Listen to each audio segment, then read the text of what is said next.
আপনাদের এই দুন্দুল চাষের জন্য আপনাদের যে এলাকার কৃষি কর্মকর্তা রয়েছে তাদের কোনো সহযোগিতা পান বা তাদের পরামর্শ বা প্রশিক্ষণ এই ধরনের কোনো কিছু আপনারা পান? না না পাই না। ওরা একবার কইছিল দিব করিয়া, ওরা এই আসো নাই আর দেয়ও নাই। এলে নিজের মতো ঠিকই করি কেলে ওরা ইয়া বলি করে কি কয় বেড়া দাও এরকম করো এরকম করো, কিন্তু এই যে আমার বাইরে বেটারা করছিল ওটা এরকম ফলন পায়নি।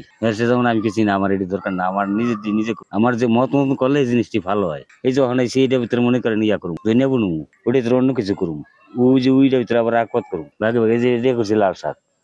এভাবে কি আপনি শাকসবজি চাষ করেন 12 মাস? হ্যাঁ 12 মাসই। কোনো সরকারি অনুদান বা প্রণোদনা প্যাকেজ এই ধরনের কোনো কিছু কি আপনি পান? একবার এই দুটা দানা পাইছিলাম, মরিচের দানা, এ আমি অন্তরি ফালাইনি। এ আমাকে বিয়ে মজুর ওই বিয়ে লাগে ইয়া হলাম এসে কবি দুগা সারাই দানা ছিল তাই আমরা আনেন তো দিন, এই দুগা দানা দিছে এই অন্তরি ফালাইনি, এই পাইছি।